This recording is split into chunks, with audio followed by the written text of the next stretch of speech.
नमस्कार, स्वागत है आपका और मैं हूं आपके साथ लता। बड़ी खबर आपको बता रहे हैं, जहां बीजेपी के नेता शुभेंदु अधिकारी ने हल्दिया से अपना नामांकन पत्र दाखिल कर दिया, जिसके बाद से ही लगातार ममता बनर्जी की मुश्किलें अब बढ़ी हुई हैं। जी हां, ममता बनर्जी अब इस कदर डर गई हैं कि अब टीएमसी मौन जुलूस निकाल रही है, जिसको लेकर आपको बताते चले कि पश्चिम बंगाल में जिस तरीके से अब माहौल बनता दिखाई पड़ रहा है, जिस तरीके से अब समीकरण जो दिखाई पड़ रहे हैं और जो नंदीग्राम हाई प्रोफाइल सीट साफ तौर पर अब हो चुके, इसमें जिस तरीके से अब कांटे की टक्कर है, क्योंकि अब आज शुभेंदु अधिकारी ने भी नंदीग्राम से साफ तौर पर अपना नामांकन पर्चा दाखिल कर दिया है, जिसको लेकर अब ममता बनर्जी की धड़कनें लगातार बढ़ने लगी है। जी हां, आपको बताते चले शुभेंदु अधिकारी ने नामांकन से पहले मंदिरों में जाकर पूजा अर्चना की। इस दौरान शुभेंदु अधिकारी ने नंदीग्राम के सोनाचूरा में सिंहवाहिनी मंदिर और जानकीनाथ मंदिर में जाकर पूजा अर्चना की। और इसके पहले जो रोड शो किया गया था, जिस तरीके से हुजूम उस रोड शो में दिखाई दिया और जिस तरीके से बीजेपी कार्यकर्ताओं में, प्रदेश की जनता में इस रोड शो में जो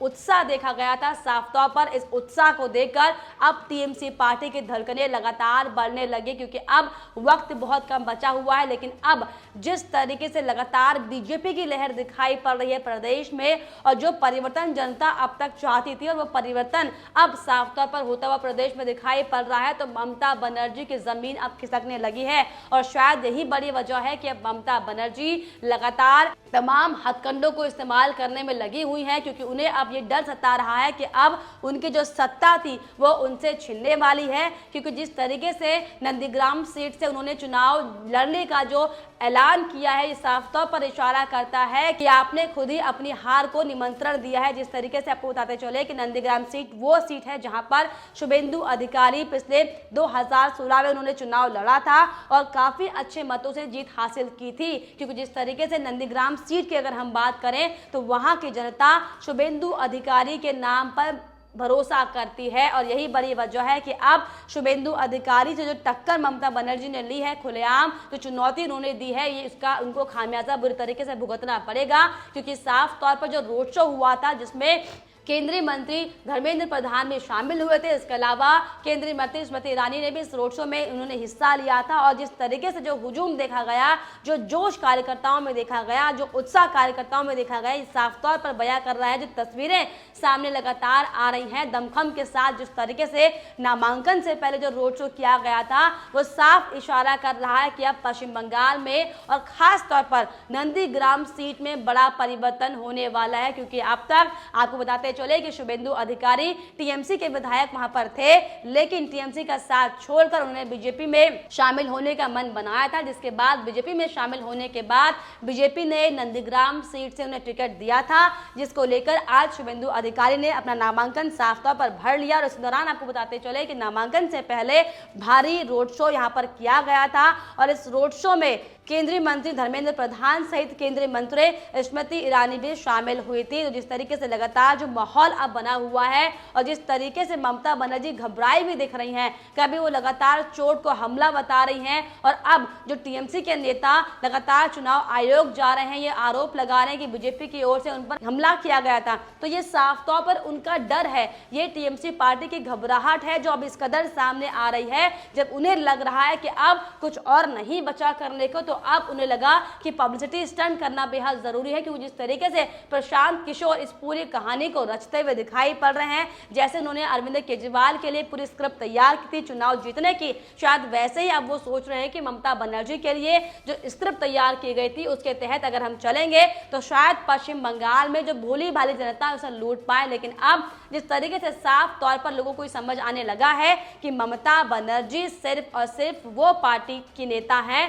जो सिर्फ और सिर्फ आतंकवाद को बढ़ावा देती हैं, जो सिर्फ और सिर्फ घुसपैठियों को लगातार संरक्षण देती हैं। और इसीलिए अब लोगों ने साफ तौर पर यह मन बना लिया है कि पश्चिम बंगाल में परिवर्तन होकर रहेगा, जिसकी साफ तौर पर बानगी, चाहे बात करें पीएम नरेंद्र मोदी की रैली की जो कि ब्रिगेड ग्राउंड में की गई थी, उस दौरान भी देखी गई थी, और चाहे बात की जाए मालदा में जब सीएम योगी आदित्यनाथ ने अपना संबोधन किया था, उस दौरान भी कैसे मालदा में जनता का समर्थन मिला था और कैसे बालदा की खड़ी विधायक ने अपनी पार्टी टीएमसी पार्टी से इस्तीफा दिया था। तो साफ तौर पर जो तमाम समीकरण अब एक कर सामने आ रहे हैं, साफ तौर पर बताते हैं कि पश्चिम बंगाल में ममता दीदी की सरकार अब कुछ ही दिनों की रह गई है और यही बड़ी वजह है कि ममता दीदी की बौखलाहट, उनका डर इस कदर सामने आ रहा है कि वो अब एक के बाद एक राजनीतिक हथकंडे इस्तेमाल करने में लगे हुए हैं। कभी वो महंगाई का नाम लेकर गैस सिलेंडर के नाम पर पदयात्रा कर रही हैं, कभी वो लगातार जिस तरीके से महिला पदयात्रा निकालती हुई दिखाई पड़ रही है और अब जब उन्हें ये चोट लगी है मामूली सी और जिसको वो हमला बता रहे हैं और इसीलिए अब ममता बनर्जी की पार्टी और टीएमसी के नेता मौन जुलूस निकाल रहे हैं। तो देखिए कैसे ये पूरी जो टीएमसी की पार्टी है कैसे रंगमंच के कलाकार बन चुके हैं, क्योंकि इनका मकसद अब सिर्फ और सिर्फ अपनी पार्टी को जिताना है, तो चाहे तरीका कोई भी हो। और इसीलिए ममता बनर्जी जब उनको लग रहा है कि अब सारे हथकंडे फेल हो चुके हैं तो अब वो इमोशनल कार्ड खेलने की कोशिश करें, जो कि वाकई बेहद शर्मनाक है। लेकिन वाकई आपको बताते चले कि इसका नतीजा अब 2 मई के बाद साफ हो जाएगा कि अब प्रदेश की जनता को प्रदेश में विकास चाहिए, उन्हें बदलाहट नहीं चाहिए, उन्हें धरातल पर काम चाहिए। और आपको बताते चले कि आज जब शुभेंदु अधिकारी ने अपना नामांकन पत्र भरा, इसके पहले जोरदार रोड शो किया गया था और इस दौरान नामांकन से पहले शुभेंदु अधिकारी ने साफ तौर पर यह बयान देते हुए कहा कि भारी अंतर से मजबूत सरकार बनाएंगे। जी हां, आपको बताते चले नामांकन से पहले शुभेंदु अधिकारी ने साफ ये कहा कि मुझे पूरा विश्वास है कि जनता इस बार बीजेपी का साथ देगी और बंगाल में असली परिवर्तन के लिए बीजेपी को ही लेकर आएगी। प्रतियोगिता का कोई सवाल नहीं है। बीजेपी ने 2019 में लोकसभा की 18 सीटें जीती और इस बार भी भारी अंतरों के साथ मजबूत तरीके से बीजेपी सरकार में आएगी। तो साफ तौर पर जिस तरीके से हमने देखा था कि इससे पहले भी शुभेंदु अधिकारी साफ चुनौती ममता बनर्जी को दे चुके हैं। तो शुभेंदु अधिकारी ने साफ तौर पर यह कहा था कि वो ममता बनर्जी को 50,000 से ज्यादा वोटों से हराएंगे। तो जिस तरीके से जो उत्साह अब बीजेपी में पश्चिम बंगाल में दिखाई पड़ रहा है, ये साफ इशारा करता है कि अब की बार वाकई खेला होने वाला है और खेला होगा ममता बनर्जी को लेकर, क्योंकि जिस तरीके से लगातार ममता बनर्जी आए दिन अपने बयानों में खेला होबे का जिक्र जो करती आ रही हैं और यही वो खेले की जो सारी कड़ियां हैं जो लगातार टीएमसी खेलने की कोशिश कर रही है। तो चाहे वो चोट का बहाना क्यों ना हो, फिर वो चाहे तमाम जो चुप्पी साधे हुए बैठे हुए जो मौन जुलूस कर रहे हैं, इस तमाम जो तरीके हैं जो तमाम जो प्रतिक्रियाएं लगातार टीएमसी की ओर से सामने आ रही हैं, ये बड़ा खेले की ओर इशारा कर रही हैं अपनी ही पार्टी के खिलाफ, जिसकी बानगी साफ तौर पर 2 मई को दिखाई देगी। और आपको बताते चले, जो हम आपको बता रहे थे कि कैसे शुभेंदु अधिकारी ने साफ तौर पर नामांकन से पहले कहा कि बीजेपी मजबूती के साथ प्रदेश में सरकार बनाएगी। और आपको बताते चले कि केंद्रीय मंत्री धर्मेंद्र प्रधान ने भी इस दौरान रोड शो में बयान देते हुए कहा कि आने वाली 1 तारीख को बंगाल में कट मनी के खिलाफ निर्णय किया जाएगा। नंदीग्राम में दीदी ने कहा है कि मैं यहाँ की लाठी खाई हूँ। दीदी, मैं 2006-7 में भी नंदीग्राम आया था और आप किसके कंधे पर बैठी थी? लाठी पहले कौन खाया? पहले लाठी खाने वाले शुभेंदु अधिकारी थे। दरअसल शुभेंदु अधिकारी वो शख्स हैं जिसने ममता बनर्जी की जो पृष्ठभूमि थी नंदीग्राम से, उसको खड़ा किया था पूरी मेहनत के साथ,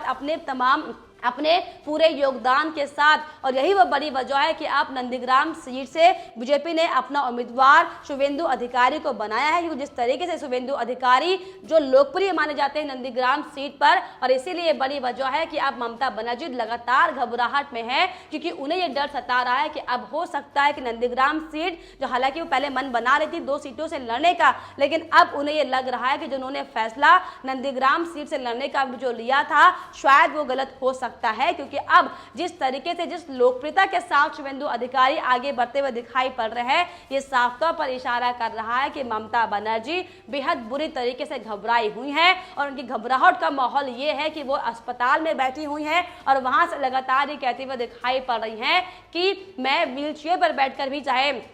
प्रचार करूंगी, लेकिन प्रदेश में टीएमसी की सरकार बनेगी। साथ ही आपको बताते चले, इसके अलावा स्मृति ईरानी ने क्या कुछ कहा। उन्होंने भी इस दौरान रोड शो में ये कहा कि मैं दीदी से पूछने आई थी कि किस बेटी को वोट देना है, 80 साल की बुजुर्ग महिला को किसने पीटा, भाजपा कार्यकर्ताओं की हत्या किसने की, दुर्गा की मूर्ति विसर्जन और सरस्वती पूजा की अनुमति कौन नहीं देता है, और जब वह नंदीग्राम में आती हैं और खेला होवे कहती हैं तो चंडी पथ कौन करता है। दरअसल एक के बाद बाद एक सिलसिलेवार तरीके से स्मृति ईरानी ने भी कई हमले ममता बनर्जी पर साफ तौर पर किए। वहीं आपको बताते चले कि बीजेपी कि नुपुर शर्मा ने जो ममता बनर्जी ने चोट की राजनीति की, इस पर कविता लिखते हुए साफ तौर पर यह कहा है कि वो स्कूटी का डगमगाना, यूं मंदिर चले जाना, वो पाठ पढ़ जाना, यूं स्टेज पर लेट जाना, अरे दीदी बहुत दिलचस्प है तेरा ये चुनाव से घबराना। तो साफ तौर पर जो चुनावी जो लगातार सरगर्मियां बढ़ती जा रही हैं, इससे ममता बनर्जी लगातार बौखलाहट में है,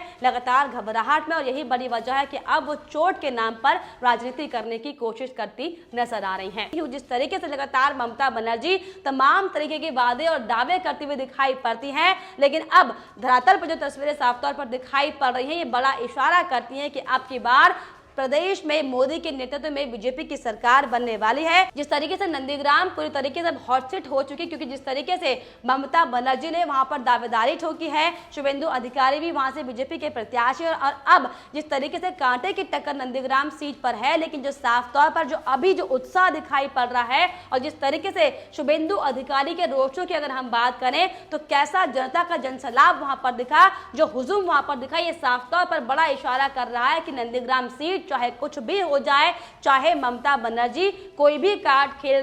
खेल लें, ममता बनर्जी को यह सीट नहीं मिलने वाली है और भारी मतों के साथ शुभेंदु अधिकारी इस सीट से जीत हासिल करेंगे और ममता बनर्जी को मुंह की खानी पड़ेगी। लेकिन जिस तरीके से लगातार पश्चिम बंगाल में ममता बनर्जी जो झूठ की राजनीति करती आ रही हैं, तुष्टीकरण की राजनीति करती आ रही हैं, इसका खात्मा बहुत नजदीक है और ये सब इशारे हैं, ये सब संकेत हैं जो लगातार एक के बाद एक ममता बनर्जी की जो बौखलाहट तमाम तरीके से सामने आ रही है, ये बड़ा संकेत है कि अब की बार पश्चिम बंगाल में टीएमसी की पार्टी बुरी तरीके से ध्वस्त होने वाली है, जिसको लेकर अब लगातार ममता बनर्जी के अंदर इतना डर आ गया है कि वो अब किसी भी हद तक गुजरने को तैयार हैं। और यही बड़ा एग्जाम्पल है, बड़ा उदाहरण है कि वो अब मामूली सी चोट को बीजेपी का हमला बता रही हैं, अस्पताल में भर्ती होकर बैठी हुई हैं, क्योंकि वो ये चाहती हैं कि अब शायद इमोशनल कार्ड खेलकर जनता, थोड़ी सी भोली वाली जो जनता पश्चिम बंगाल की है, उनको वो आकर्षित कर पाएंगी। लेकिन साफ तौर पर जनता अपना मूड बदल चुकी है, क्योंकि इस बार प्रदेश में पश्चिम बंगाल में जनता को सिर्फ और सिर्फ मोदी की सरकार चाहिए, बीजेपी की सरकार चाहिए और बड़ा परिवर्तन प्रदेश में चाहिए। फिलहाल इस पर आपकी क्या राय, हमें कमेंट बॉक्स में जरूर लिखिएगा। साथ ही साथ हमारे चैनल को सब्सक्राइब करना भी ना भूलें।